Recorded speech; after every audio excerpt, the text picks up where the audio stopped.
Past members: Joseph Abate, Joseph F. Abate, July 8, 1902–1994, also known as Joe, was a capo in the family's New Jersey faction. In the 1920s, Abate served as an enforcer for Al Capone in Chicago before settling in New Jersey. In June 1976, Abate attended Anthony Accettoro's induction ceremony into the Lucchese family. In 1979, Abate went into semi-retirement and Accettoro succeeded him as boss of the New Jersey faction. He moved to Margate, New Jersey and served as a liaison between families in New Jersey until 1989 when he retired from Mafia affairs. In 1992, his daughter Catherine Abate was appointed New York City's new correction commissioner. She was confronted about her father's past and denied that he was ever involved in organized crime. In 1994, Joseph Abate died of natural causes. In 1998, his daughter Catherine admitted that she could no longer dismiss allegations that her father belonged to the Lucchese crime family. Settimo Accardi Settimo, Big Sam Accardi, October 23, 1902 in Vita, Sicily, December 3, 1977. He served as capo in the family's New Jersey faction up until his deportation, and was one of the largest heroin traffickers during the 1950s. Accardi emigrated to the U.S. shortly before World War I and associated with mobsters Joseph Sica, Willie Moretti, Joe Adonis and Abner Zwillman. During World War II, Accardi sold counterfeit food ration cards.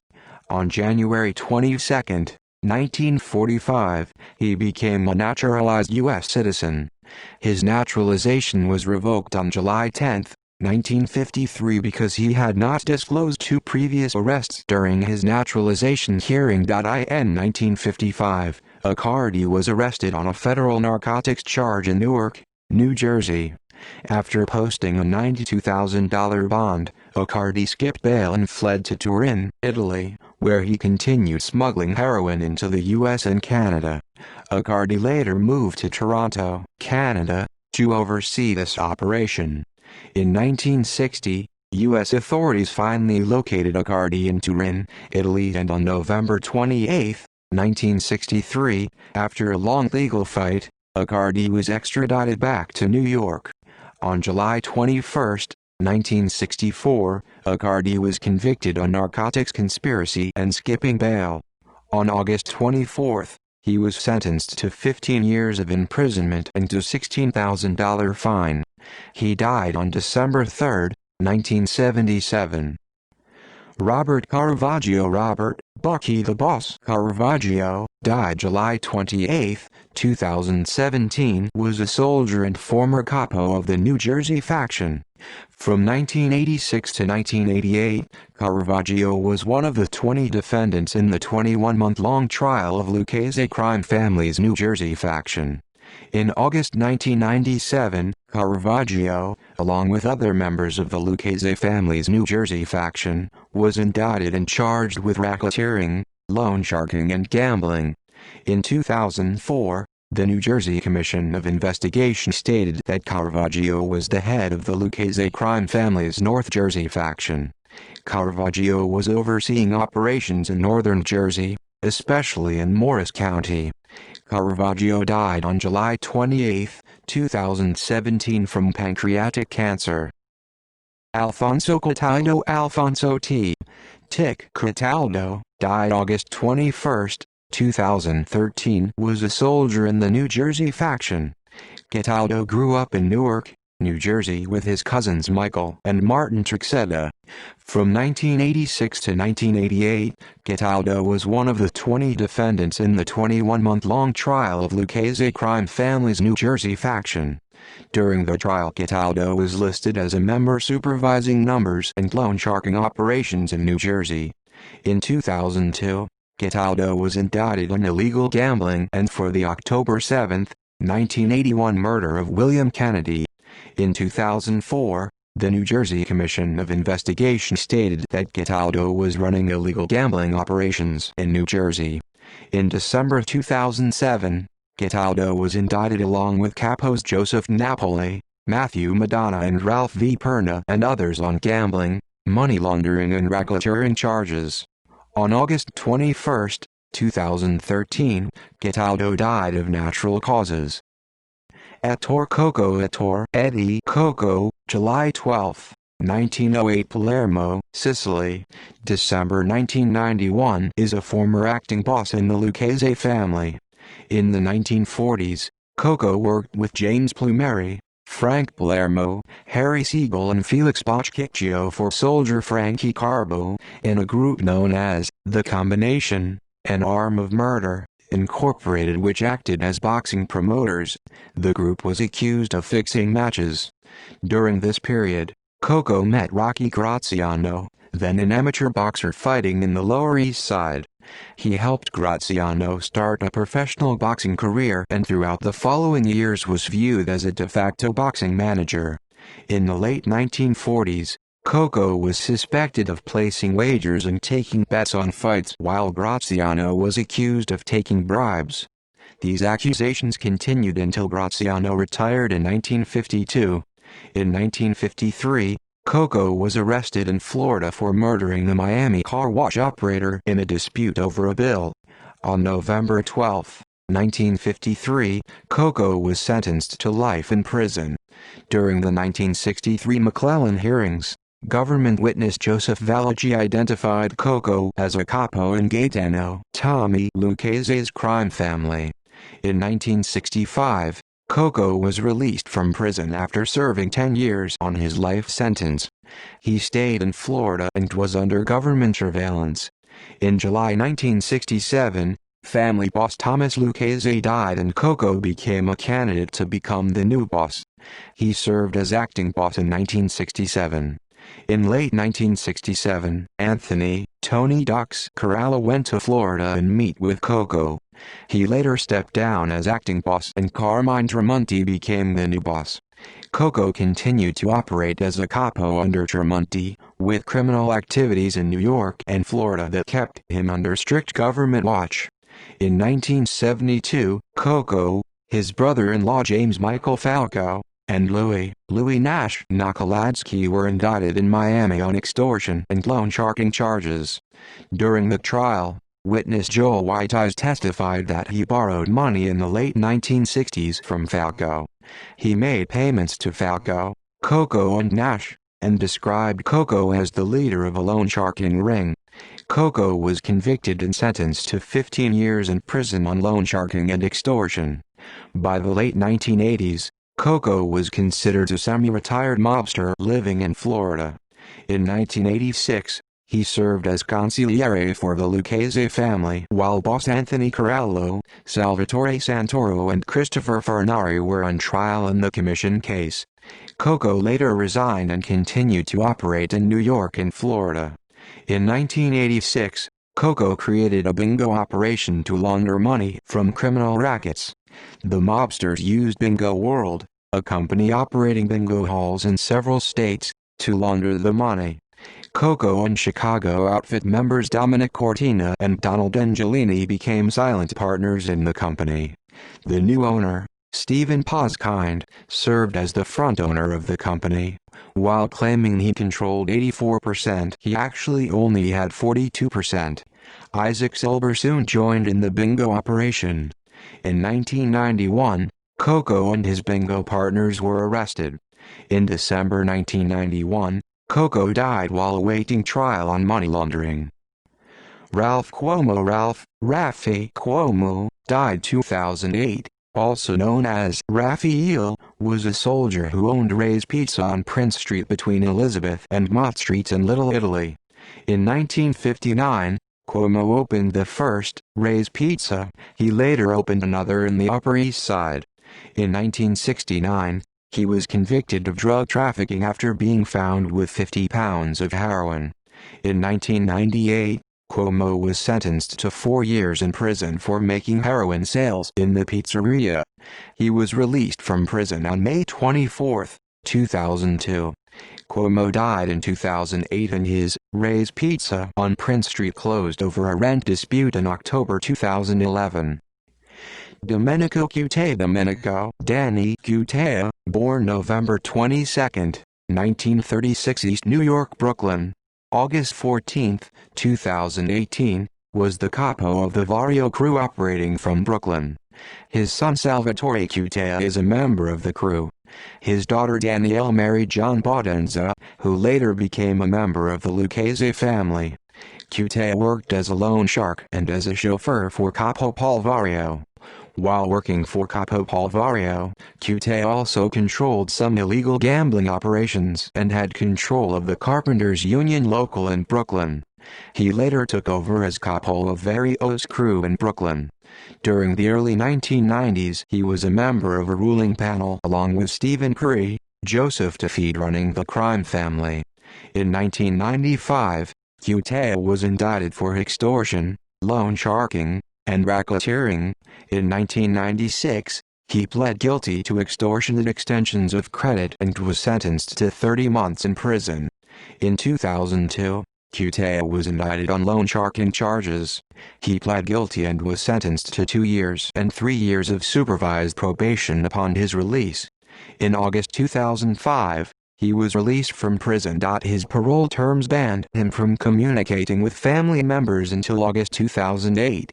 However, in January 2007, it was reported that Cutea was the primary liaison between jail boss Vittorio Vic Amuso and the three-man panel of capos who were running the family.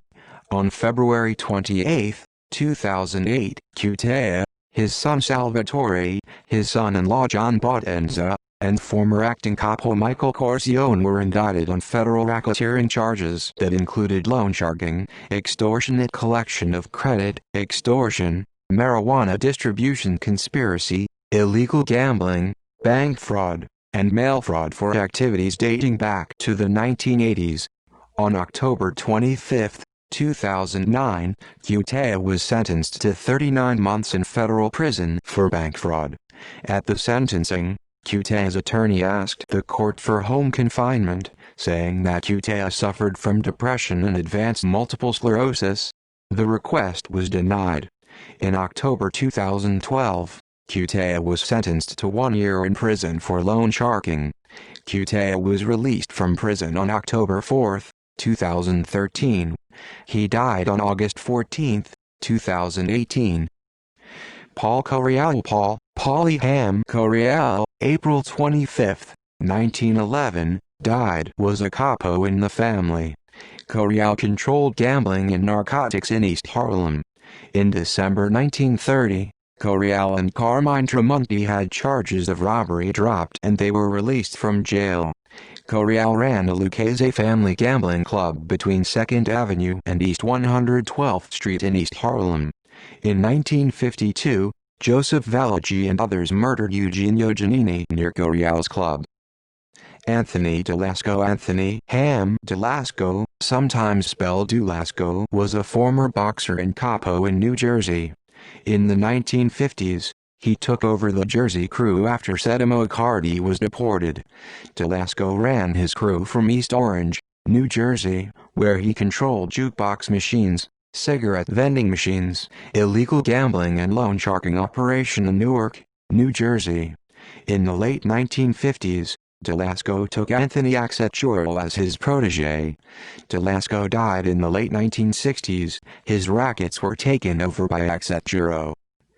Anthony DiLappi February 9, 1936, February 4, 1990, also known as Blue Eyes Over the Bridges or Fat Anthony, was a soldier. His uncle, Salvatore Santoro, was a former underboss in the Lucchese family. DiLappi controlled the Lucchese family's Teamsters Union in New York City's Garment District and a bookmaking business, and owned part of a vending machine company in Brooklyn. He also worked with Thomas Gambino, the son of Carlo Gambino and son-in-law of Thomas Lucchese, in extorting businesses in the Garment District. After being released from prison, DiLappi was summoned to a meeting with Anthony Casso, and fled. Casso ordered Burton Kaplan to use 2 NYPD detectives on his payroll, Louis Ippolito and Stephen Caracappa, to track down DiLappi. The 2 detectives found him in Reseda, California. Vicamuso and Anthony Casso then ordered Joseph, Little Joe D'Arco to kill DeLappy. On February 4, 1990, D'Arco shot DeLappy to death in his Hollywood, California, apartment building's underground garage. DeLappy was shot 5 times in the face and 4 times in the body. On April 6, 2006, Ippolito and Caracapo were convicted of murder for their role in 8 mob killings, including that of Anthony DeLappy. Salvatore DeSimone Sally Bo DeSimone, sometimes spelled Desimone, died October 2018, was a soldier and former capo. His son Anthony was a member of the Tanglewood Boys.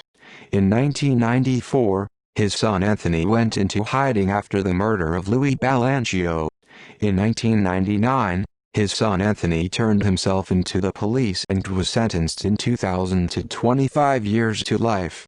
In 2005, the FBI revealed that DeSimone and Lucchese soldier Daniel Latella had meetings in doctors' offices with Gambino family capo Greg DePalma. His son Anthony DeSimone served 7 years in prison before the conviction was overturned. He later pleaded guilty to manslaughter in 2010, and served no additional time. DeSimone's other son Andrew DeSimone became a made member in the Lucchese family. Salvatore DeSimone died in October 2018. Christopher Furnari Christy Tick Furnari, Sr., April 30, 1924, May 28, 2018 was a former consigliere until his 1986 racketeering conviction. He was sentenced to 100 years in prison before being released in 2014 after serving almost 28 years. In 1924, Christopher Furnari was born in New York to first-generation Sicilian-Italian immigrants from Furnari, a commune in the province of Messina in Sicily. By age 15, Furnari was managing his own loan shark operations in Brooklyn and northern New Jersey. By 1943, the 19-year-old Furnari had already served 2 prison terms for armed robbery. Furnari was also sentenced to 15 to 30 years after he and several other youths were arrested with 3 girls in a car and charged with rape. In 1956, Furnari was released from prison on parole.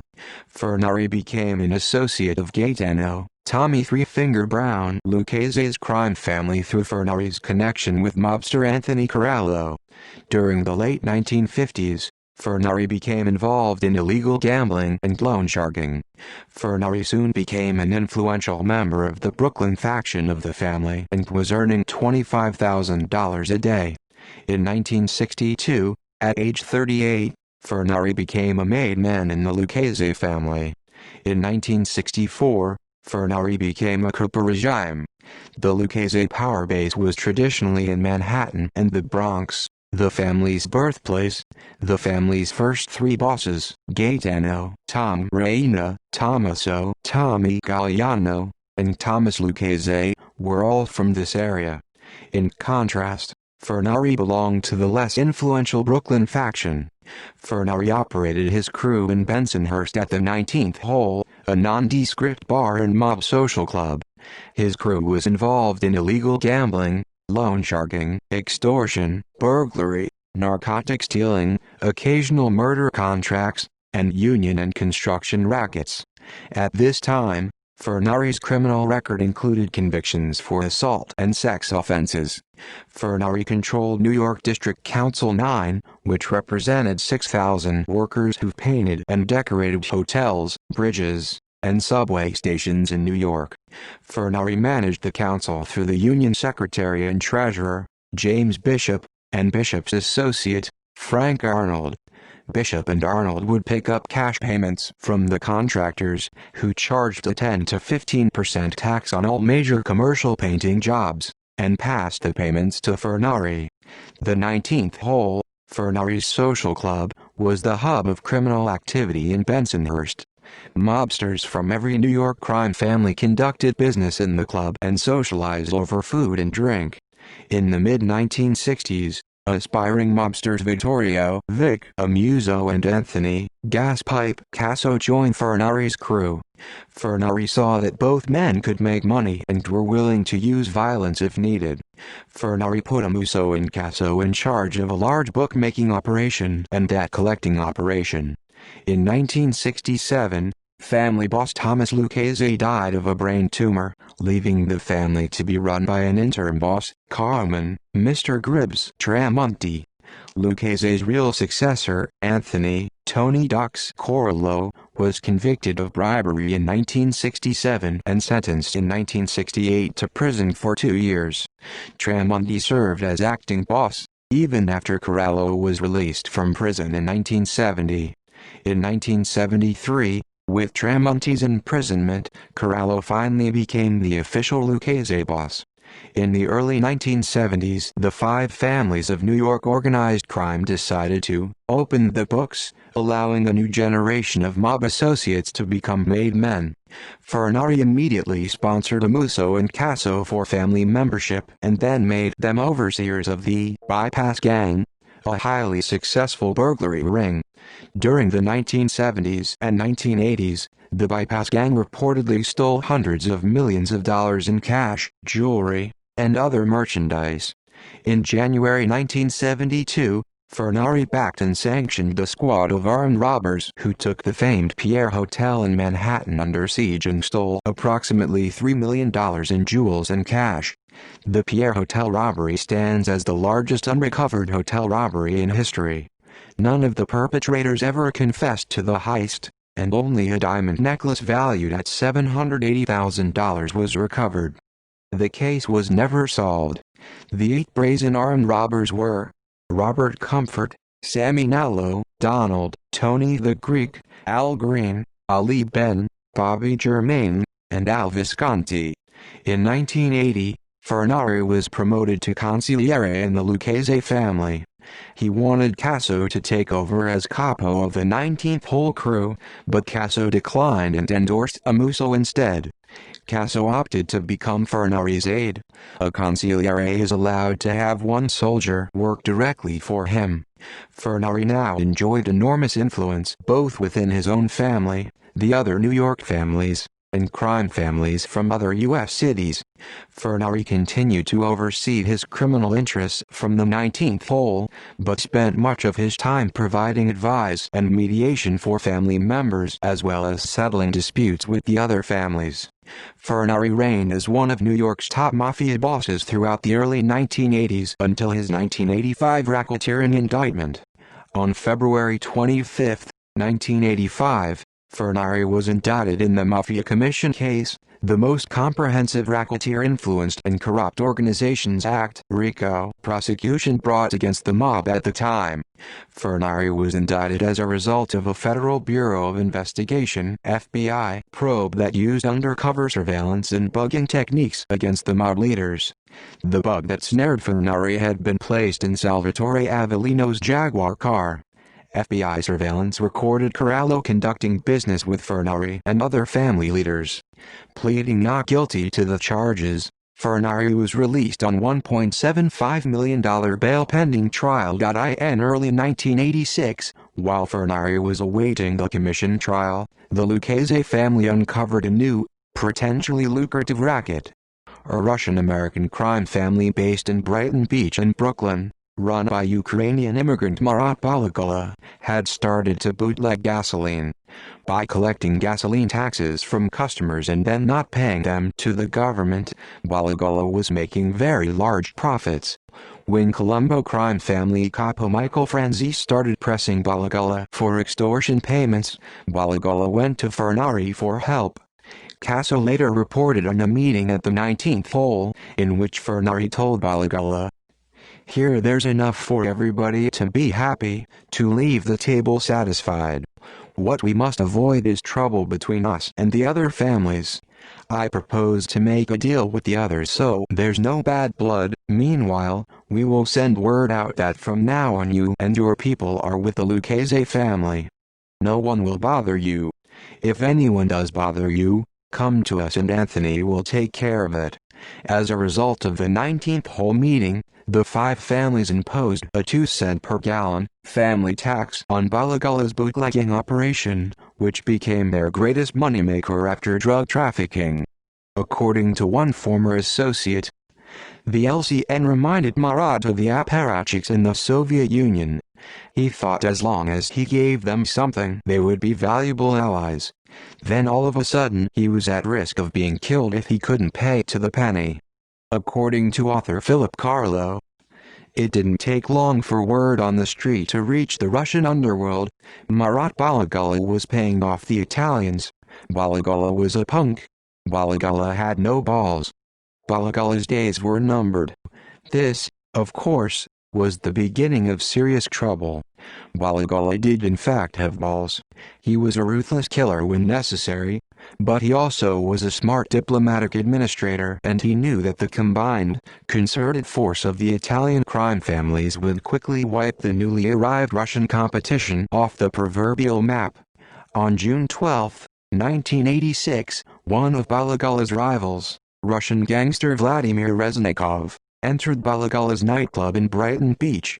Reznikov pushed a 9mm Beretta handgun against Bala Gula's skull and demanded $600,000 and a percentage of Bala Gula's rackets. After Bala Gula acceded to his demands, Reznikov told him, "Fuck with me and you're dead. You and your whole fucking family. I swear I'll fuck and kill your wife as you watch. You understand?" After Reznikov left the nightclub, Bala Gula suffered a massive heart attack. He insisted, however, on being treated at his home in Brighton Beach, where he felt safer.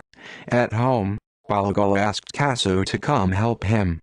Casso gave these instructions to Bala Gula: "Send word to Vladimir that you have his money, that he should come to the club tomorrow. We'll take care of the rest." Casso also requested a photograph of Reznikov and a description of his car. The next day, Reznikov arrived at Bala Gula's nightclub to pick up his money. Lucchese soldier Joseph Testa confronted Reznikov and fatally shot him. According to Casso, after that, Marat didn't have any problems with other Russians. In September 1986, Furnari went on trial in the famous New York Mafia Commission case along with Corallo and underboss Salvatore, Tom Mix Santoro. The charges included extortion and labor racketeering within the construction industry and murder for hire of former Bonanno crime family boss Carmine Lillo Galanti.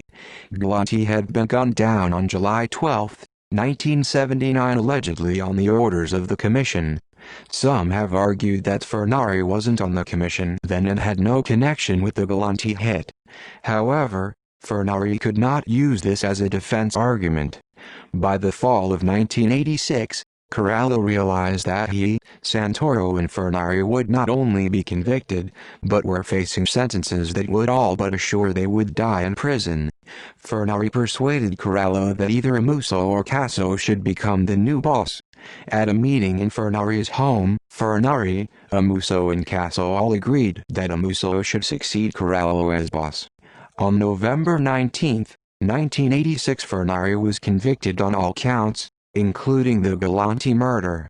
On January 13, 1987, Furnari was sentenced to 100 years in prison without parole and fined $240,000. With the imprisonment of Corallo and Furnari, Amuso became boss, and Casso became consigliere and later underboss. Peter, Fat Pete Chiodo took over Furnari's Bensonhurst crew. In 1990, Amuso and Casso became fugitives to avoid prosecution in the famous Windows case. In 1992, Amuso was captured and sentenced to life in prison. In 1993, Casso was also captured. However, in 1994 he struck a deal with the government to testify against Furnari and other family leaders. In 1995, Furnari started challenging the no parole stipulation of his sentence in court. The government had previously revoked Casso's witness deal with prosecutors, and in 1996 Casso was sentenced to life in prison. Furnari's lawyers insisted that Casso's court testimony against Furnari was tainted. In July 2000, The Third Circuit Federal Court of Appeals ruled that the parole board officials had been denying Fornari's parole eligibility on the tainted assertions of mob turncoat Casso. However, in 2001, the Bureau of Prisons National Appeal Board ruled that Fornari was a multiple murderer and was not eligible for parole, based on what some people considered to be Casso's discredited testimony. On February 15, 2006, Fornari filed a habeas corpus petition in district court claiming that the United States Parole Commission improperly had denied him parole. On June 20, 2007, the court denied his petition. Fornari was imprisoned in the Allenwood Medium Federal Correctional Institution, FCI, in Allenwood, Pennsylvania. His projected release date was November 24, 2044, effectively a life sentence. However, since he was convicted before Congress eliminated parole for federal prisoners, he and his co-defendants became eligible for parole in 1996. Fornari was the only defendant to be granted early release by the U.S. Parole Commission, most likely relating to the weak evidence behind his murder conviction. Fornari was released from a prison hospital in Minnesota on September 19, 2014 after serving 28 years. On May 28, 2018, Fornari died at his home in Staten Island, New York. Stefano Steve LaSalle, real name LaSalle, was an early member of the Murillo family. He later joined Reina's family. In 1915, East Harlem's Italian lottery king Joe Sugalucci was murdered, allowing LaSalle and Tommaso Lomonti to take over the lottery games. LaSalle served as underboss to Thomas Lucchese and later Carmine Tramonti, until he retired in the 1970s. Anthony Lauria Sr. Tony Lauria Sr., also known as Tony Abu Damida, was a mobster who played a major role in the French Connection heroin scandal. Lauria, along with his longtime partner Vincent Papa and his crew, are known as the men who stole the French Connection. Lauria was known to federal agents and the BNDD as a major drug trafficker within the Lucchese crime family. He was convicted in 1961 of trafficking heroin, but his conviction was overturned on appeal in 1968 because of violations of the Fourth Amendment. He was implicated along with Papa, Anthony Passaro, Virgil Alessi and Frank D'Amato in the New York Police Department scandal, in which over $70 million worth of drugs seized during the French Connection operation was stolen from the police property room. The crew stole 398 pounds of heroin and 120 pounds of cocaine from 1969 to 1972. In October 1973, Lauria was indicted, along with the boss of the Lucchese family Carmine Tramonti and 42 other mobsters, on drug dealing charges. He died in 1989 from natural causes. Joseph Lucchese Joe Brown Lucchese was a capo and brother to Tommy Lucchese, the boss of the Lucchese crime family. He controlled gambling operations along with Aniello Migliore. In 1963, during the Valachi hearings, Lucchese was identified as a capo in the Lucchese family. He died during the early 1970s. Anthony Luongo Buddy Luongo was a former capo. In 1986, Luongo tried to take over the Lucchese crime family after boss Anthony Corello was imprisoned during the commission case. In December 1986, Luongo met Vic Amuso, Anthony Casso, Bobby Amuso and Dom Carbucci in Brooklyn, where Bobby Amuso shot Luongo dead. Mariano Macaluso, born June 7, 1912, was a former member. He served as consigliere during the 1960s. In 1986, after the Mafia Commission trial, Macaluso became the new underboss. In 1989, boss Vic Amuso forced him into retirement. In 1992, he died from natural causes. Frank Manzo, February 2, 1925, October 23, 2012, also known as Francesco Manzo, Frank Menz, and Frankie the Wop, was a soldier in the Vario crew who oversaw the family's interests at John F. Kennedy International Airport, JFK, in Queens, New York. He served as a Union delegate in the United Brotherhood of Carpenters and Joiners of America, controlled Local 295 and owned two trucking companies, LVF Air Cargo, Incorporated, and LVF Airport Service Incorporated at JFK Airport. Manzo also owned Villa Capra, a restaurant in Cedarhurst, New York, where he conducted illegal activities. In 1972, Manzo was kidnapped by James McBratney, Eddie Maloney, Tommy Genovese, and Richie Chasen. They held him for $150,000 in ransom, then released him when it was paid. In 1983, Manzo was overheard in an FBI wiretap, saying, "We rule this airport." In 1985, Manzo, along with Local 295 President Frank Kalis, Local 851 Vice President Harry Davidoff, and others were indicted on charges of extorting shipping and trucking companies at JFK Airport. In 1986, Manzo pleaded guilty to racketeering and was sentenced to 12 years in prison and fined $325,000. On April 8, 1987, Manzo was banned from New Jersey casinos due to his history of involvement with organized crime. Manzo was released from prison in 1994. In 1995, Manzo was charged with racketeering for extorting $2 million in payoffs from cement company owner John Quadrazzi over a 13-year period, between 1978 and 1991. However, the charges were dropped when the judge ruled that the crimes were covered under his 1986 plea agreement. On October 23, 2012, Manzo died in his sleep. Aniello Neil Millier, October 1933, September 11, 2019, was a made man. He served as a capo, as the consigliere, as the underboss and on a ruling panel in the family. Millier was a close associate of family bosses Tommy Lucchese and Anthony Corello.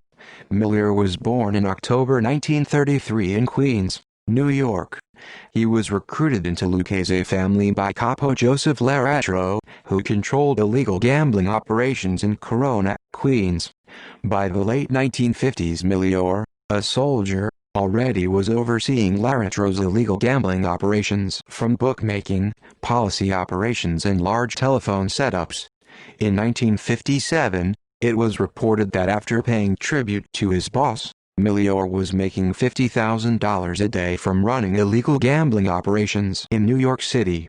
On November 14, 1957, Millier was suspected of driving boss Tommy Lucchese and underboss Steve LaSalle to the famous Apalachin meeting, a national Cosa Nostra summit in Apalachin, New York that was broken up by law enforcement.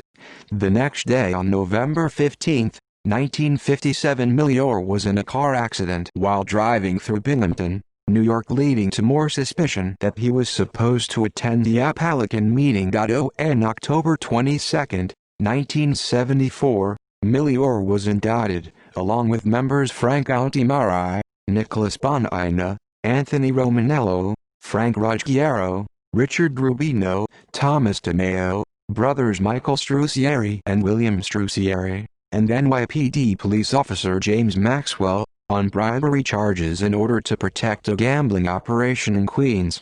Millier as a capo represented the family's interest in Northbury Concrete, a Brooklyn-based contractor and member of the New York City's Concrete Club.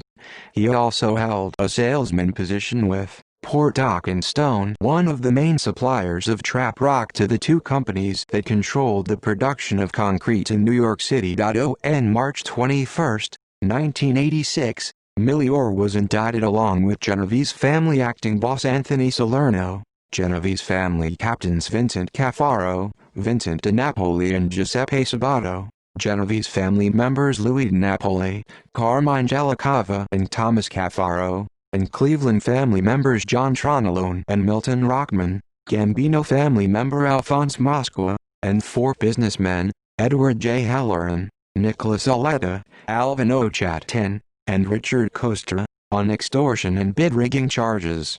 The charges alleged Milior and other mobsters had rigged the bidding process for the supplying of concrete to high-rise building projects in Manhattan such as the Trump Plaza and sites for Mount Sinai School of Medicine and Memorial Sloan Kettering Cancer Center. In November 1986, the New York Times reported Milior, a captain and owner of a Queens marble business who also controlled gambling operations with Joe Lucchese, the brother of former boss Thomas Lucchese, replaced Anthony Corallo as the new boss of the Lucchese family, after Corallo was convicted during the commission trial. Former Lucchese mobster Alphonse D'Arco revealed that Vicamuso was chosen as the new family boss and Milior served as consigliere before being replaced by Anthony Casso, when Milior went to prison. On May 4, 1988, Milior was convicted and sentenced to 24 years in prison and fined $266,000. In 1991, Milior's conviction was overturned and he was released from prison.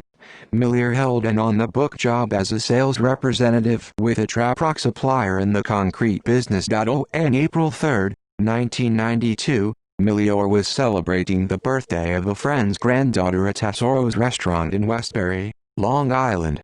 During the party, a shooter in a passing car fired shotgun blasts through the restaurant window. Milior was struck in the neck and upper body.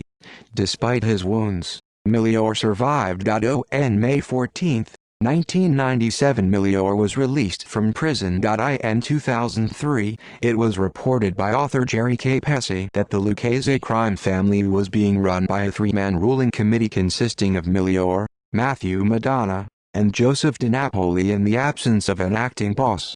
Milior, who served as underboss in the past to Anthony Corallo, was considered the biggest influence on the ruling committee. Milior died on September 11, 2019. Richard Pagliarulo Richard II Pagliarulo, November 30, 1948, 1999, was a former capo who took over as capo of Peter Chiodo's old Bensonhurst crew. In 1991, Pagliarulo served as a member of a panel that conducted a Lucchese crime family induction ceremony in Howard Beach, Queens. He sponsored both Gregory Whitey Capello and Jody Calabrese for membership during the ceremony. In the late 1990s, Pagliarulo died of natural causes in prison.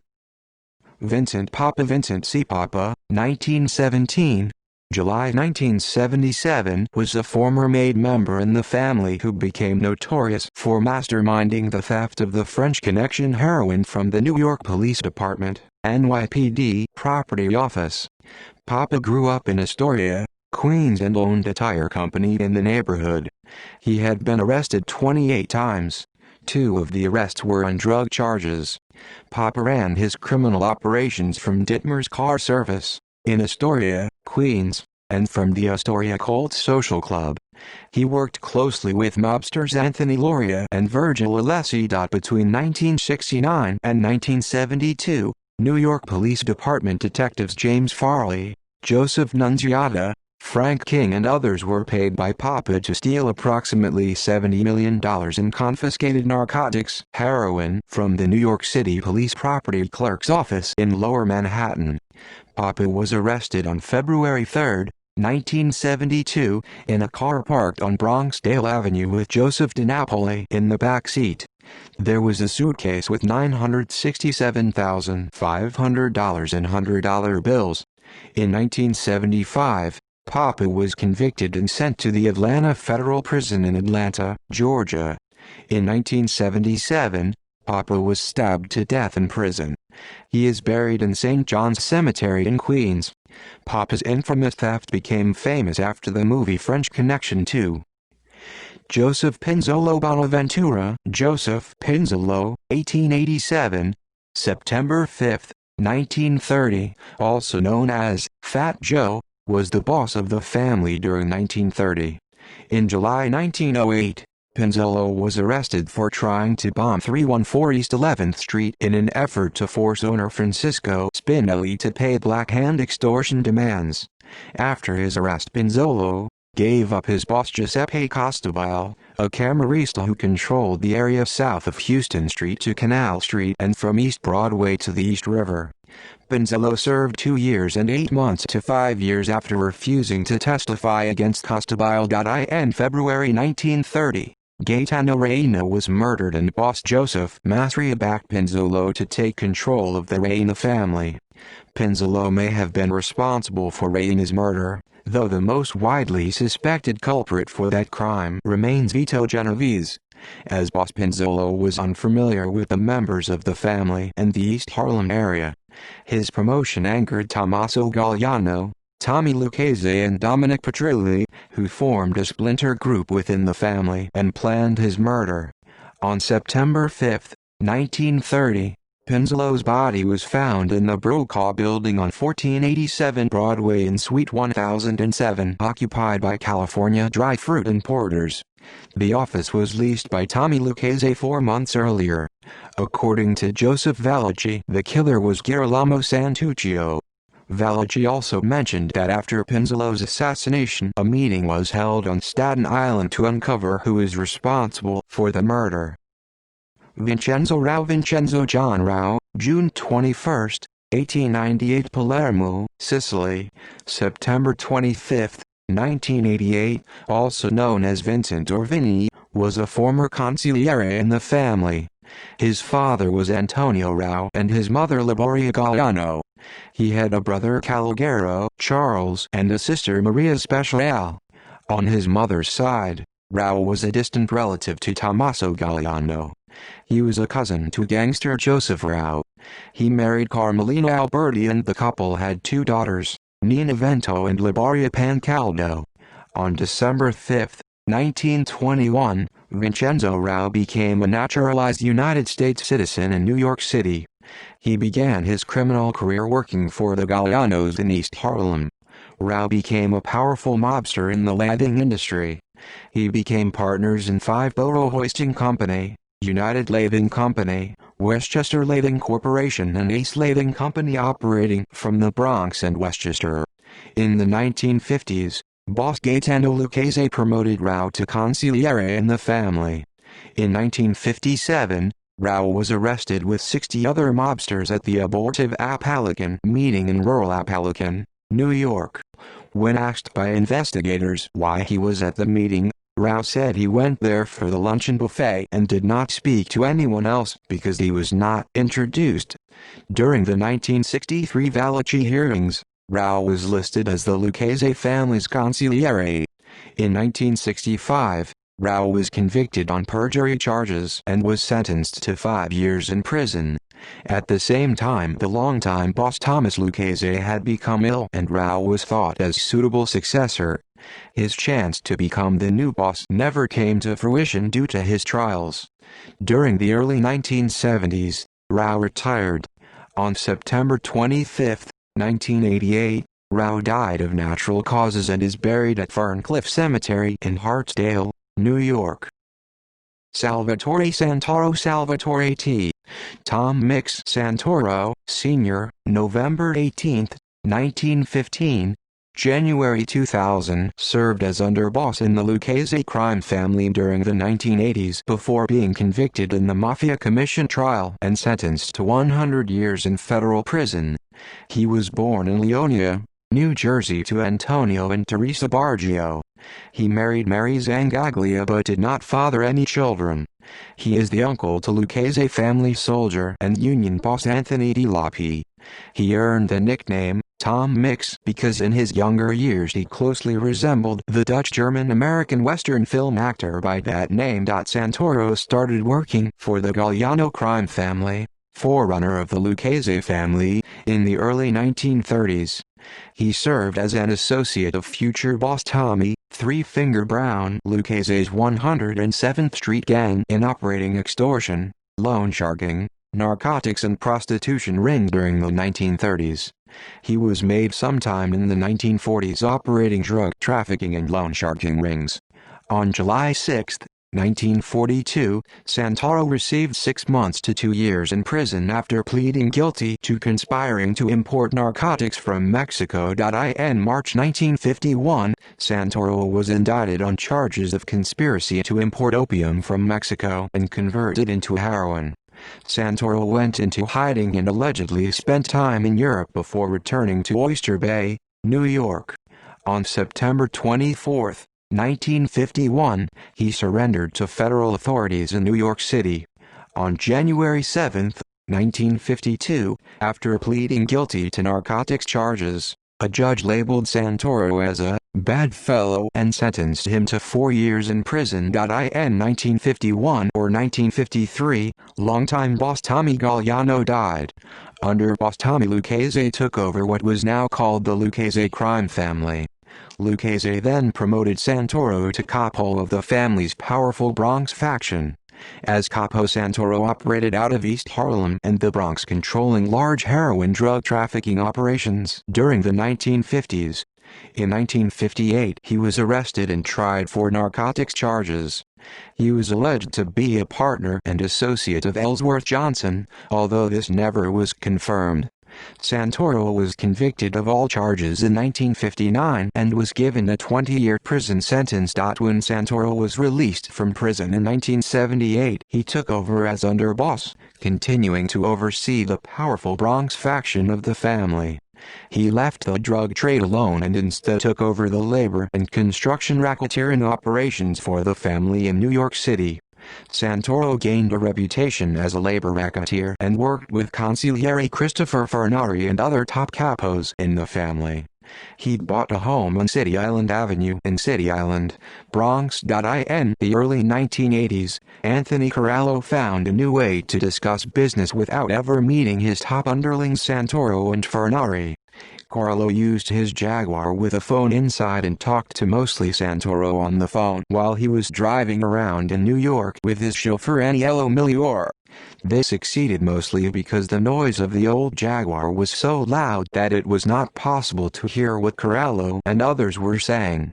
However, after the Jaguar came with a new engine and new filter, Federal Bureau of Investigation agents planted a bug in it and listened into Corallo's conversations with Santoro, mostly about the profit from the labor and construction racketeering operations in the Bronx, where they extorted unions and had influence in the construction industry.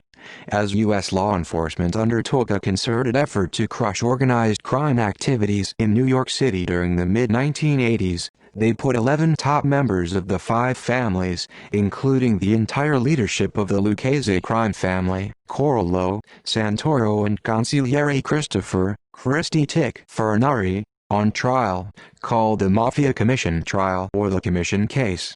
The defendants were arrested on February 25, 1985 on various charges, including labor racketeering, extortion, loan sharking, illegal gambling and murder. The trial began in September 1986. The charges also involved the execution of Bonanno crime family de facto boss Carmine Galante in 1979, allegedly on the orders of the commission because they saw Galante as a potential rival who planned to take over all organized crime operations in the New York area. On November 19, 1986, Santoro and the other defendants were convicted on all counts. On January 13, 1987, Santoro was sentenced to 100 years in prison and fined $250,000. In January 2000, Santoro died at age 87 of natural causes at a medical center for federal prisoners. Months later, Corallo died in August 2000. Patrick Testa. Patty Testa is a former soldier. Testa was the younger brother to Joseph Testa. In 1984, he was indicted on fraud and theft charges along with members of the Gambino family's Demio crew. Testa was sentenced to 2 years in prison and after his release joined the Lucchese crime family. On December 2, 1992, Testa was murdered, shot in the back of the head 9 times. It was later revealed that Anthony Casso had ordered Frank Los Torino to murder Testa. Anthony Tortorello. Anthony Tortorello, a former capo of the Prince Street crew. In 1986, Tortorello was overheard by Genovese mobster asking why Vincent Gigante was upset by drug deals when Gigante himself profited from drug deals. When Gigante heard these statements demand Tortorello's death, but Anthony Casso was able to save his life by planning a phony beating of Tortorello to appeal Gigante demand. In October 1991, Tortorello along with Frank Los Torino, Anthony Barata, Salvatore Avellino, Richard Pagliarolo, George Conte, Thomas Anzelato and Frank Papani inducted made Joseph Tortorello, Thomas D'Ambrosia, Frank Joy Jr., Gregory Capello and Jody Calabrese into the crime family during a ceremony that was held in a Howard Beach, Queens home. Tortorello sponsored his son Joseph, Torty Jr. During the ceremony, his son Joseph, Torty Jr., later went on to control a drug operation in Lower Manhattan. In late 2000, Tortorello died in a Kentucky prison. Dominic Trussello Dominic, Crazy Dom Truscello, April 29, 1934, July 2018 was the capo of the Prince Street crew. In the 1990s, Trussello along with Stephen Cree and Joseph Tangora formed the Lucchese Construction Group, supervising all the Lucchese family's construction-related rackets. On September 6, 2000, Trussello was indicted along with acting boss Stephen Cree, capo Joseph Tangora, soldiers Joseph Ditello, Philip Desimone, Arthur Zambardi, Anthony Pezzulo, and Joseph Tronquel on labor racketeering, extortion, and bid rigging charges. In September 2002, Trussello and Stephen Cree were indicted on information supplied by Joseph Daffy, who became a government witness in February. The indictment charged Trussello with extorting Commercial Brick, a construction company.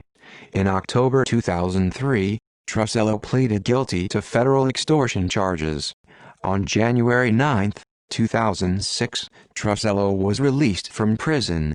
On May 31, 2017, Trussello along with street boss Matthew Madonna, underboss Stephen Cree Sr., consigliere Joseph DiNapoli and other members of the family were indicted and charged with racketeering, murder, narcotics, cocaine, heroin, marijuana, prescribed medication, and firearms offenses.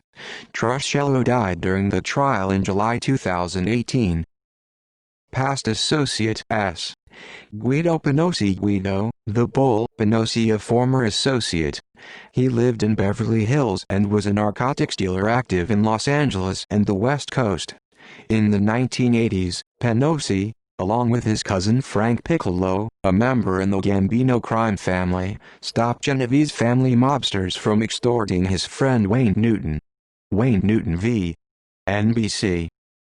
Abraham Talvi Abate Talvi, September 12, 1934, July 28, 1956 was an associate of Johnny Dio.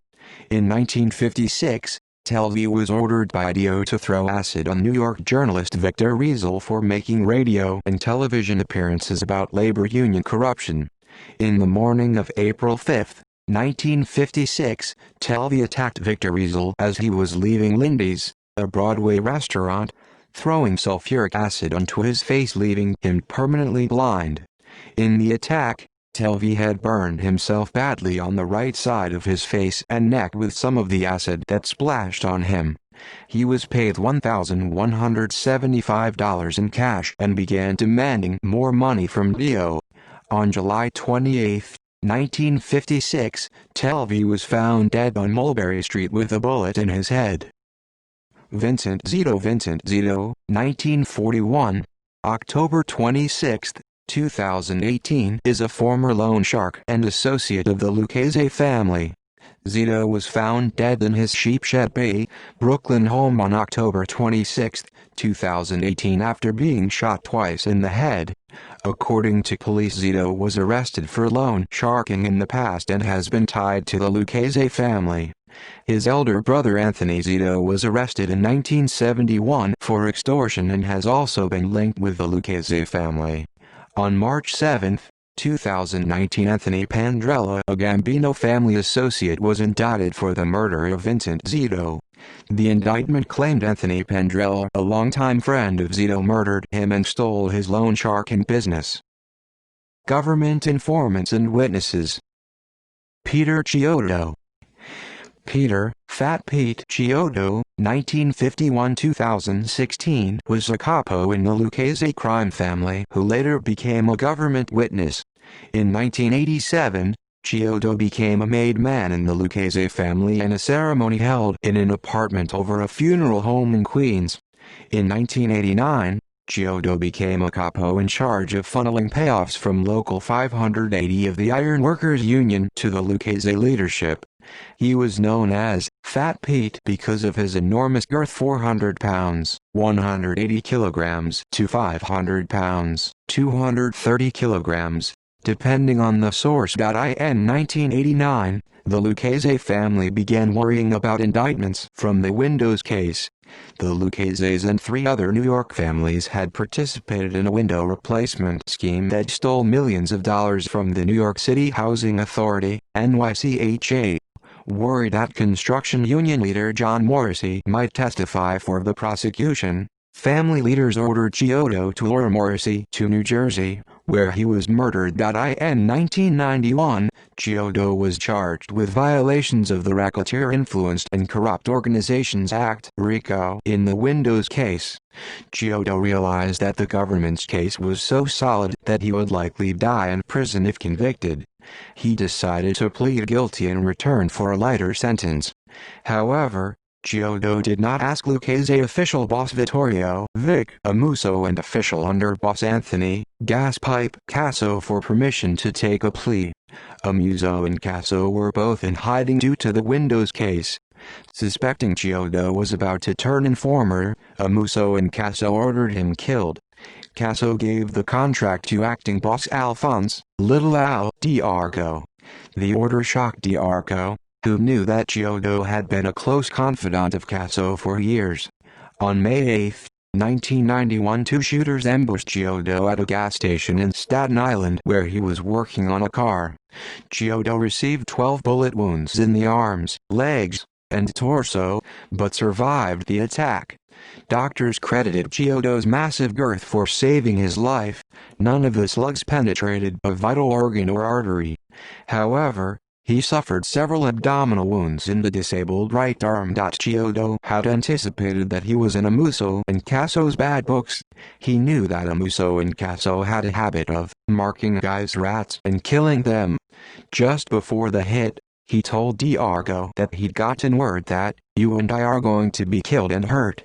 Following the unsuccessful assassination attempt, Lucchese mobsters delivered a blunt threat to Chiodo's lawyer that they would kill Chiodo's wife if he testified, a violation of a long-standing Mafia rule against harming women. While Chiodo had turned down several offers to flip, the threat against his wife was the last straw. He opted to break his blood oath and become a government witness, by his own account, to protect his family. The government quickly brought Chiodo's immediate family into the Federal Witness Protection Program. With the failure of his gunmen to murder Chiodo, D'Arco soon became afraid of the wrath of his bosses. After a 1991 meeting during which he feared being murdered, D'Arco went into hiding and soon became a government witness himself. In September 1991, using the wheelchair due to his wounds, Chiodo testified in the windows trial. Chiodo stated that he had undergone a transformation from a violent criminal to a man with a conscience. When asked what prompted this transformation, Chiodo replied, "I was shot 12 times." Chiodo's remaining family in Brooklyn soon suffered retaliation from the Luccheses. On March 10, 1992, Lucchese associate Michael Spinelli shot Patricia Capozzello, Chiodo's sister, while she was driving in Bensonhurst. Capozzello suffered wounds to the arm, back and neck but survived. On February 2, 1993, the body of Frank Signorino, Chiodo's uncle, was found in the trunk of a car in East New York. The body displayed several gunshot wounds to the head. Chiodo provided valuable evidence that helped convict both Amuso and Casso as well as many other gangsters. While testifying in different cities, the government had to fly Chiodo in a special plane due to his morbid obesity. In July 1997, Chiodo testified against Genovese crime family boss Vincent Gigante in another Windows-related racketeering trial. On September 11, 2007, Chiodo was sentenced to 17 years in prison on racketeering charges. However, due to his testimony, Chiodo was to serve no time in prison and was placed in the Witness Protection Program. Peter Chiodo died in January 2016, aged 65, of natural causes. Joseph D'Arco. Joseph Little Joe D'Arco is a former soldier who is currently in witness protection along with his father, former acting boss Alphonse D'Arco. In early 1990, Vic Amuso and Anthony Casso ordered D'Arco to kill Anthony DiLappi, a soldier who was in hiding. On February 4, 1990, he shot DiLappi to death in his Hollywood, California apartment building's underground garage. In September 1991, D'Arco's father became a marked man, being targeted for death, and, fearing for his own life, surrendered to the FBI and agreed to become a witness. Joseph Defeat. Joseph Little Joe Defeat, 1934, July 15, 2012, was a former New York City mobster and acting boss of the Lucchese crime family who eventually turned informant. Born in 1934, Defeat grew up in the Queens borough of New York City. In his early days, he operated a hot dog vendor truck in Coney Island, Brooklyn, running numbers rackets on the side. A close friend and handball partner of Lucchese leader Vittorio Vic Amuso, Defeat was inducted into the family in 1986 after Amuso became boss. Defeat's rise and fall in the New York mob can all be attributed to Amuso. In 1994, Amuso was convicted of federal racketeering and murder charges and sent to prison for life. Amuso then named Defeat his acting boss to replace Alphonse D'Arco with a weaker and more controllable man at the top, after D'Arco became a government witness. On April 28, 1998, Defeat was indicted on 9 counts of racketeering stemming from his supervision of the family rackets in New York's Garment District from 1991 to 1996. The prosecution reported that the Lucchese family had been grossing $40,000 per month from Garment District businesses since the mid-1980s. In December 1998, Defeat pleaded guilty to the charges and received 5 years in prison. During the late 90s, Amuso's relationship with Defeat began to sour. Suspecting that Defeat was hiding money from the family, Amuso replaced him as acting boss with Stephen Cree, head of the family's powerful Bronx faction. Once Cree took over, family profits rose enormously. That was enough to convince Amuso that Defeat had been skimming profits. Amuso reportedly decided to have him murdered. On February 5, 2002, Defeat was released from a Lexington, Kentucky prison medical center. Having heard of Amuso's plans to kill him, Defeat immediately became a government informant. Defeat provided details concerning the Garment District rackets and the protection rackets in Howard Beach, Queens. He also provided information leading to the convictions of Cree, Louis Dadone, Dominic Trussello, Joseph Tangora, Anthony Barata, and a number of family captains, soldiers and associates. While testifying against Gambino crime family boss Peter Gotti, Defeat testified that he only earned $1,014,000, or approximately $250,000 per year, during his tenure as acting boss. Defeat also estimated that a low-ranking family soldier would make on average $50,000 per year. Defeat entered and left the Witness Protection Program, moving to live in Florida under an assumed name. He and his wife reportedly lived on $30,000 a year and a modest annuity provided by the U.S. Marshals Service, their assets having been depleted by legal bills and the cost of creating new identities. On July 15, 2012, Defeat died from a heart attack. Donald Franco's Donald, Tony the Greek, George Franco's, born November 10, 1938, Hackensack, New Jersey, died March 30, 2011, Dannemora, New York, was a Greek-Italian contract killer and mob associate of the Lucchese family, who later became a government witness. His father George Argiri Franco left his hometown of Cardamila on Chios, Greece in 1905 as a crewman on a ship. George Franco married Irene, an immigrant from Syracuse, Italy, and had 3 children: Georgia, 1932, James, 1935, and Donald, 1938. In 1974, Franco's murdered Lucchese associate Richard Bolello. In 1992, Franco's claimed to author William Hoffman he took part in the murder of Jimmy Hoffa, with a hit team consisting of himself and Irish-American mobsters John Sullivan and James Coonan. According to Franco's, Hoffa was lured by his close friend Chucky O'Brien to a house owned by Detroit mobster Anthony Giacalone. Once there, Hoffa was shot and killed by Coonan and Franco's using suppressed .22 pistols. Hoffa was then dismembered by Coonan, Sullivan, and Franco's. It has been asserted that he sealed the body in an oil drum and buried it underneath Giants Stadium. However, no evidence has ever been found to substantiate this claim. Author Jerry K. Pesci found these claims false because Franco's was in prison during Hoffa's disappearance. Eugenio Giannini, a former soldier who became an informant to the Bureau of Narcotics. In 1942, Giannini was charged with heroin conspiracy and served 15 months in prison. He moved to Europe in 1950 and began smuggling U.S. medical supplies into Italy. While in Italy, he formed a connection to Charles Luciano and began informing on Luciano to the Bureau of Narcotics.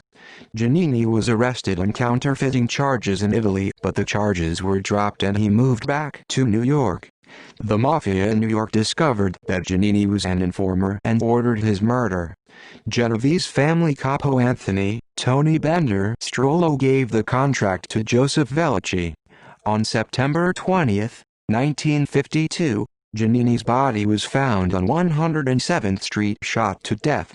Vellucci later revealed he recruited brothers Joseph and Pasquale Pagano and Fiore Shano to carry out the hit.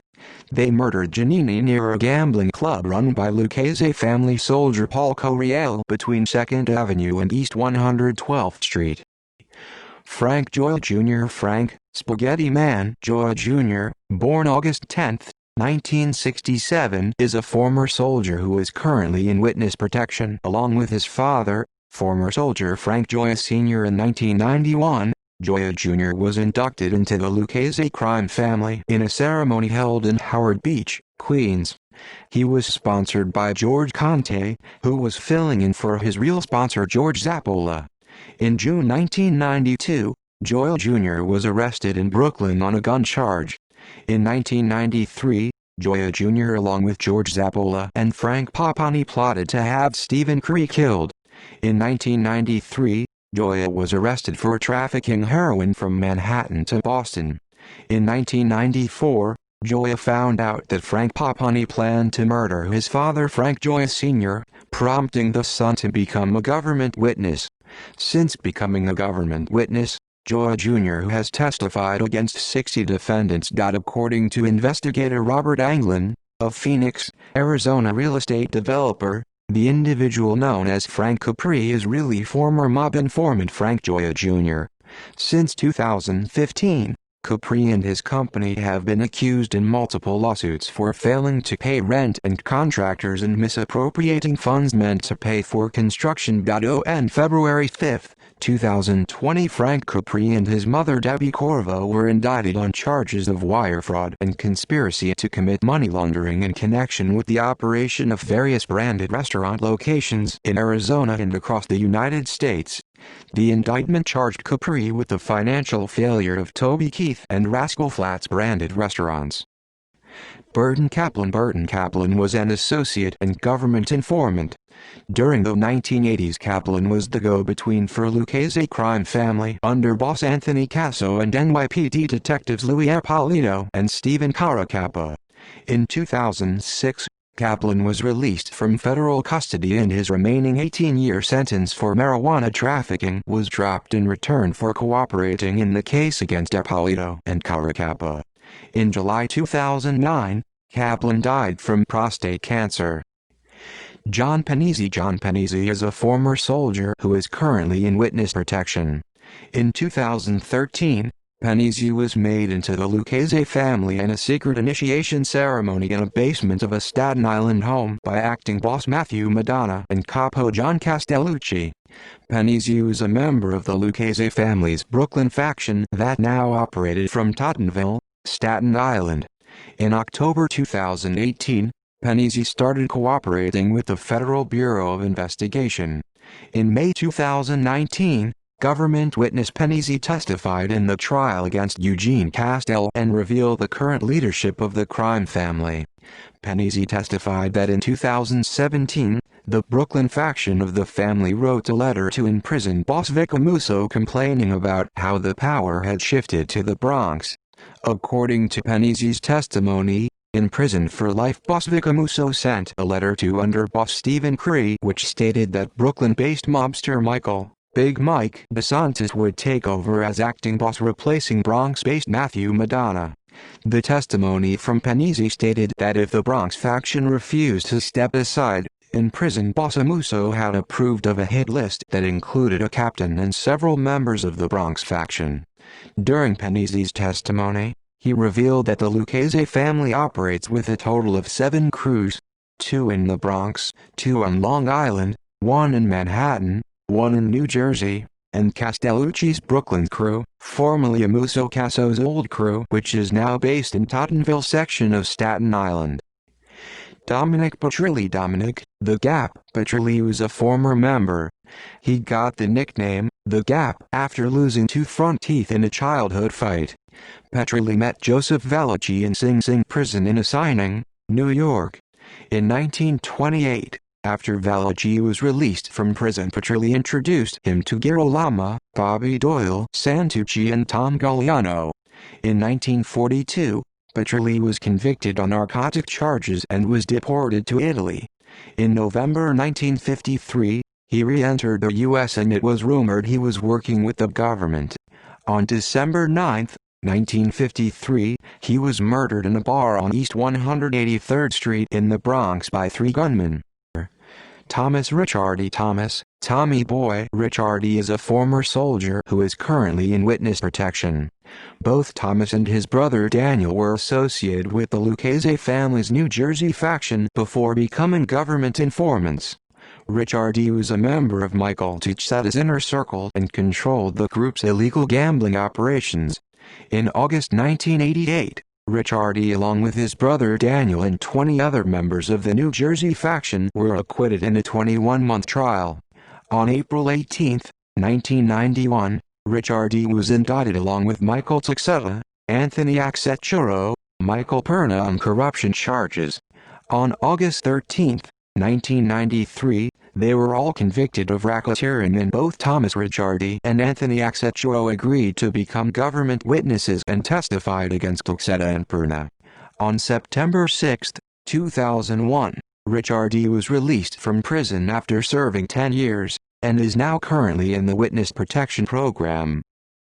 Vincent Salinardi Vinny Baldi Salinardi is a former soldier who became a government informant. In 2002, Salinardi was indicted along with consigliere Joseph Caridi, capo John Sarella and others. The group was charged with extorting the Hudson and McCoy Fish House restaurant in Freeport, Long Island. He began cooperating with the government and continued to collect money from a loan shark debt and was dropped from the Witness Protection Program. In March 2006, Salinardi was sentenced to 11 years and 3 months in prison. Salinardi was released from prison on October 29, 2012. Frank Gugu Suppa is a former soldier who is currently in witness protection. Suppa was a soldier in the Lucchese family's New Jersey faction operating in Florida as Anthony Accecchiro's right-hand man. In 1983, Suppa attended the sit-down along with Anthony Accecchiro, Michael Tuxeta, Thomas Ricciardi and Philadelphia crime family mobsters Jackie, the Nose DiNorsio and Joseph Alonzo over DiNorsio joining the Lucchese family. In 1993, Suppa was indicted along with others on charges that they conspired to distribute up to 1,650 pounds of cocaine in the United States. In December 1996, Suppa along with his son Anthony Suppa, Joseph Marino, David Detheridge and Stephen Cassone testified against Fabio Di Cristofaro and Irving Schwartz in the case of the murder of Joseph Martino. In 1997, Di Cristofaro and Schwartz received life sentences, based on the testimony of Suppa and other witnesses. References. Bibliography. Abrams, Floyd. Speaking Freely. Trials of the First Amendment. Penguin, 2006. ISBN 9780143036753. Capisi, Jerry. The Complete Idiot's Guide to the Mafia. Penguin, 2005. ISBN 1592573053. Capisi, Jerry. Jerry Capisi's Gangland. Penguin, 2003. ISBN 9781592571338. Capisi, Jerry and Robbins, Tom. Mob Boss. The Life of Little Al Diarco, the Man Who Brought Down the Mafia. Macmillan, 2013. ISBN 1250006864. Carlo, Philip. Gas Pipe. Confessions of a Mafia BS. William Morrow, 2008. ISBN 9780061429842. Critchley, David. The Origin of Organized Crime in America, The New York City Mafia, 1891–1931. Routledge Publishing, 2009. ISBN 0415990300. DeStefano, Anthony. King of the Godfathers. Big Joey Massino and the Fall of the Bonanno Crime Family. Pinnacle Books, 2007. ISBN 9780786018932. Tavaco, Peter J. The Mafia Made Easy. The Anatomy and Culture of La Cosa Nostra. Tate Publishing, 2007. ISBN 1602472548. Fitch, Robert. Solidarity for Sale. How Corruption Destroyed the Labor Movement and Undermined America's Promise. New York. Public Affairs, 2006.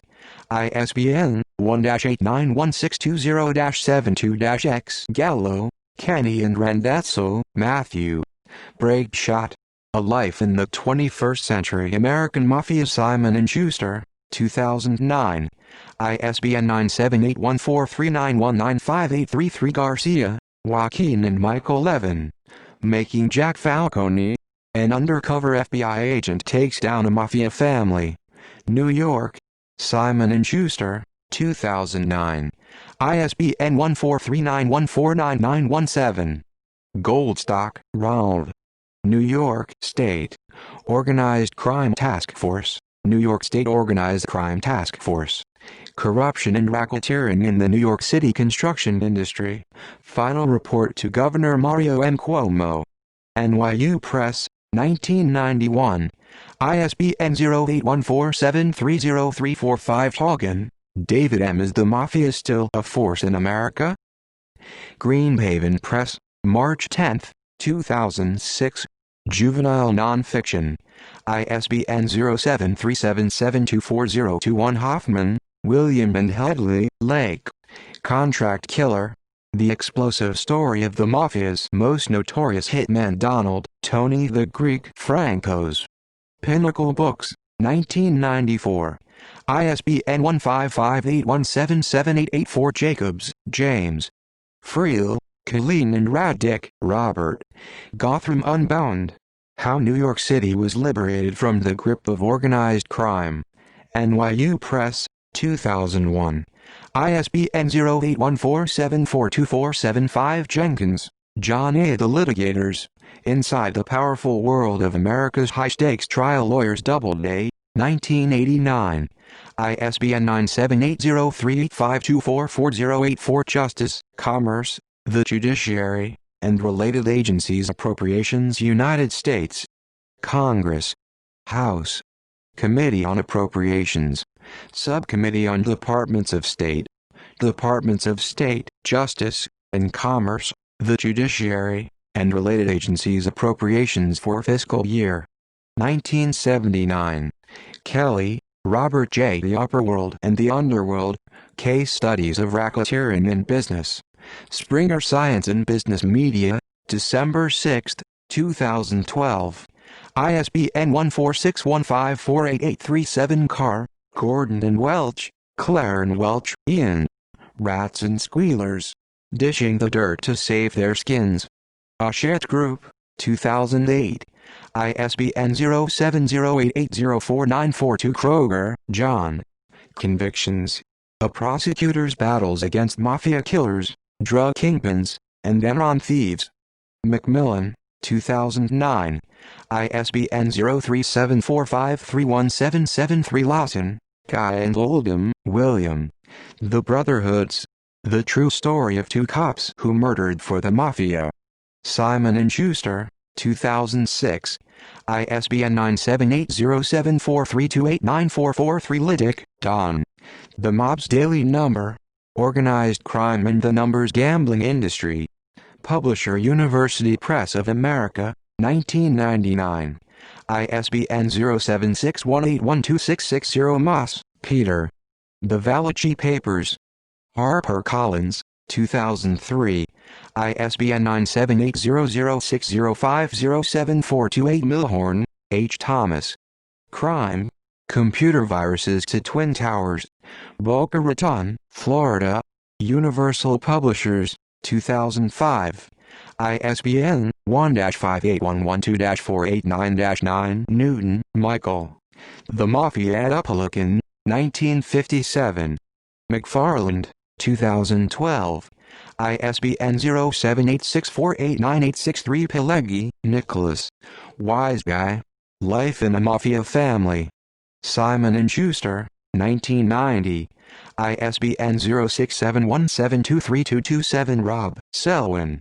Five Families. The Rise, Decline, and Resurgence of America's Most Powerful Mafia Empires. New York. St. Martin Press, 2005. ISBN 0-312-30094-8 Reville, Gil. Mafia Summit. J. Edgar Hoover, The Kennedy Brothers, and the Meeting That Unmasked the Mob. Macmillan, 2013. ISBN 1250021103 Report of the New York State Joint Legislative Committee on Crime, Its Causes, Control and Effect on Society. Issue 26 of Legislative Document, State of New York Legislative Document. The Committee, 1971. 1 Rudolph, Robert C. The Boys from New Jersey, How the Mob Beat the Feds. New York.